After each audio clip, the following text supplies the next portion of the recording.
அன்பு வணக்கம். இன்னைக்கு உங்களுக்கு நாட்டுக்கு ஒரு நல்லவன் 1991 இந்த படம் வந்திருக்கு. வி ரவிச்சந்திரன் அப்படிங்கிறவர் எழுதி இயக்கியிருக்காரு. அவரும் ஒரு ஆக்டர் தான்.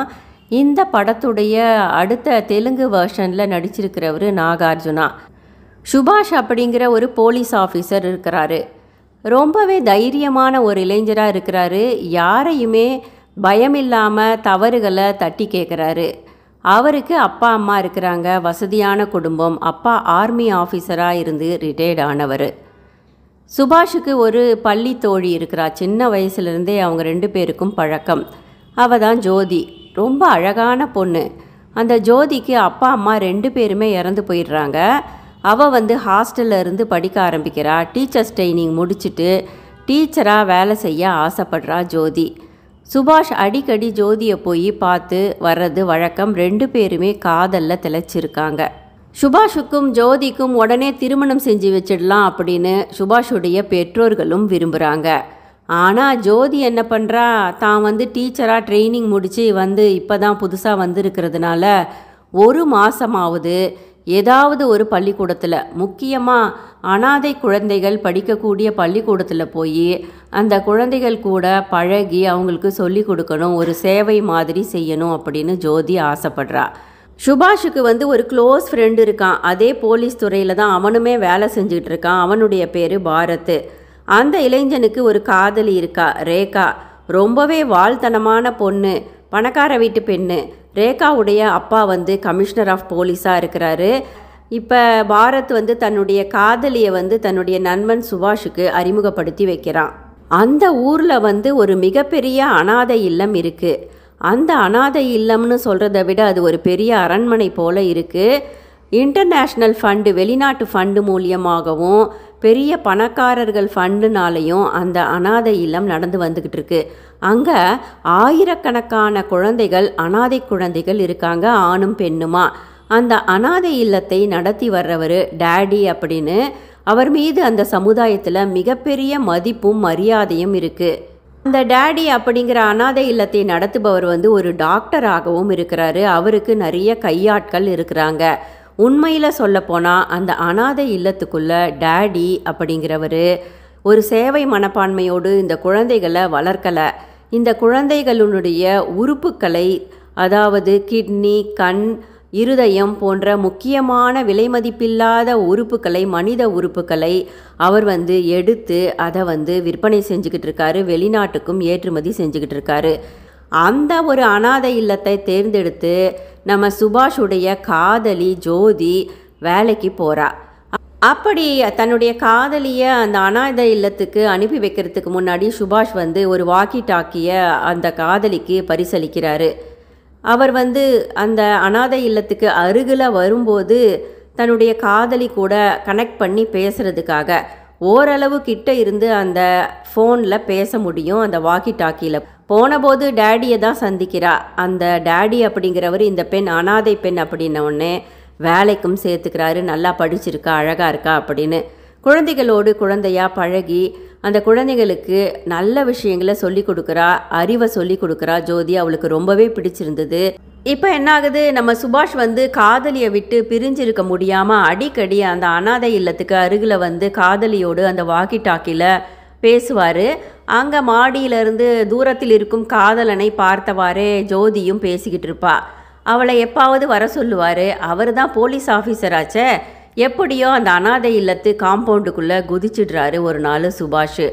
அப்படி இருக்கும்போது 2 பேரும் காதலர்களாக பேசிக்கிட்டு இருக்காங்க. அதாவது இந்த டேடி எப்படி அந்த உறுப்புகளை எடுப்பார் அப்படின்னு பார்த்தோம்னா, இந்த குழந்தைகளுக்கு பரிசு கொடுக்குற மாதிரி பரிசு பொருட்களையும் இனிப்புகளையும் சாக்லேட்டுகளையும் மேலே இருந்து தூக்கி வீசுவார். குழந்தைகள் ஒருத்தர் மீது ஒருத்தர் விழுந்து அந்த பொருட்களை அதை எடுக்கும்போது அவங்களுக்கு அடிபடும். இல்லை டேடியை பார்க்க ஓடி வரும்போது அவங்களுக்கு அடிபடும். அடிப்பட்ட குழந்தைகளை தனிமைப்படுத்தி அவங்களுக்கு ட்ரீட்மெண்ட் கொடுக்குறதா அழைச்சிக்கிட்டு போவாங்க. அத்தோடு அந்த குழந்தைகள் திரும்ப மாட்டாங்க. அந்த குழந்தைகளை கொலை செய்துவிட்டு அந்த குழந்தைகளுடைய உறுப்புகளை அவங்க எடுத்து அதை விற்றுருவாங்க. இப்படி தான் நடந்துக்கிட்டு இருக்கு. தன்னுடைய நண்பர்களை காணாமல் சில தைரியமான குழந்தைகள் என்ன பண்ணுறாங்க, அந்த அனாதை இல்லத்தை சுற்றி பார்க்குறாங்க. அப்படி சுற்றி பார்க்கும்போது போகக்கூடாத இடத்துக்கு அவங்க போனபோது அங்கே பார்த்தோம்னா டேடி அப்படிங்கிற அந்த அனாதை இல்லத்துடைய முதலாளியான அந்த டாக்டர் என்ன பண்ணுறாரு, சில குழந்தைகளை ஆப்ரேட் பண்ணி அந்த உறுப்புகளை எடுத்து பத்திரப்படுத்தி வைக்கிறாரு. அதை இந்த குழந்தைகள் பார்த்துடுறாங்க. பார்த்ததை அவங்க கேமரா மூலியமாக அந்த அனாதை இல்லத்து டேடி கவனிச்சிடுறாரு. கவனிச்சுட்டு இந்த குழந்தைகளை துரத்திக்கிட்டு வராங்க டேடியுடைய ஆட்கள்.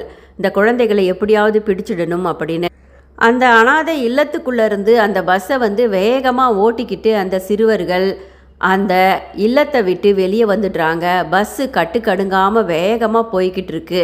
அந்த பஸ்ஸை தடுத்து நிறுத்துறதுக்காக நம்ம போலீஸ் ஆஃபீஸரான சுபாஷ் எவ்வளவோ முயற்சி செய்கிறாரு, அவரால் முடியலை. ஆனால் அவர் கவனித்ததாவது அந்த பஸ்ஸில் உள்ள குழந்தைகளை காப்பாற்றுறதுக்கு பதிலாக இந்த டேடியுடைய ஆட்களும் கையாட்களும் என்ன பண்ணுறாங்க, அந்த பஸ்ஸில் உள்ள குழந்தைகளை எப்படியாவது கொலை செஞ்சிடணும் அப்படின்னு அந்த குழந்தைகளை அவங்க துரத்திக்கிட்டு போகிறாங்க. குழந்தைகள் ஓட்டிக்கிட்டு போன அந்த பஸ்ஸானது வேகமாக போய் ஒரு டிரான்ஸ்ஃபார்மர் மேலே மோதி அங்கே தீப்பிடிச்சு 7-8 குழந்தைகள் அநியாயமாக இறந்து போயிடுறாங்க.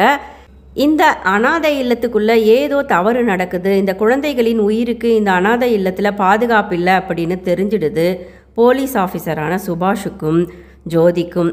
அதனால் சுபாஷ் என்ன பண்ணுறாரு, ஜோதிக்கிட்ட நீ இங்கேயே இன்னும் சில நாட்கள் இருந்து அந்த டேடி செய்யக்கூடிய குற்றங்களை ஃபோட்டோவாகவும் வீடியோவாகவும் சீக்கிரட்டாக எடுத்து என்கிட்ட கொடு. எனக்கு ஆதாரங்கள் கிடைச்சா மட்டும்தான் அந்த டேடி மேலே நான் ஆக்ஷன் எடுக்க முடியும், அவனை குற்றவாளி கூண்டில் ஏற்ற முடியும் அப்படின்னு சுபாஷ் சொல்கிறாரு. ஜோதியுமே அதுக்கு ஒப்புக்கிட்டு அந்த அனாதை இல்லத்தின் ஒவ்வொரு அறையாக தேடி அந்த அனாதை இல்லத்தின் ஒவ்வொரு மூளை முடுக்கெல்லாம் போய் வீடியோவும் ஃபோட்டோக்களும் எடுக்க ஆரம்பிக்கிறா. ஆனால் ஜோதி இந்த மாதிரி ஃபோட்டோக்களும் வீடியோக்களும் எடுப்பதை தெரிஞ்சுக்கிறாரு டேடியும் டேடியுடைய ஆட்களும்.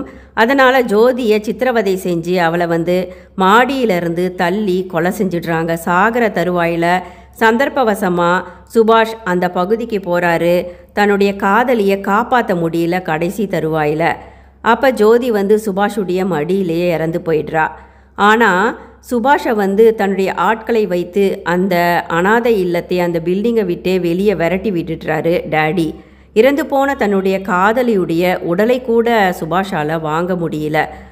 சாட்சிகள் வேணும், சாட்சி இருந்தால் தான் எதுவுமே செய்ய முடியும் அப்படின்னு கமிஷனர் சொல்லிடுறாரு. இப்போ சுபாஷ் அந்த அனாதை இல்லத்தையே சுற்றி சுற்றி வராரு.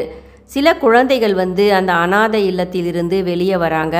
அந்த உண்மை தெரிந்த குழந்தைகள் எல்லாம் அந்த அனாதை இல்லத்தை விட்டு வெளியே வர துடிக்கிற குழந்தைகளை எல்லாம் காப்பாற்றி தன்னுடன் வச்சுக்கிறாரு சுபாஷ்.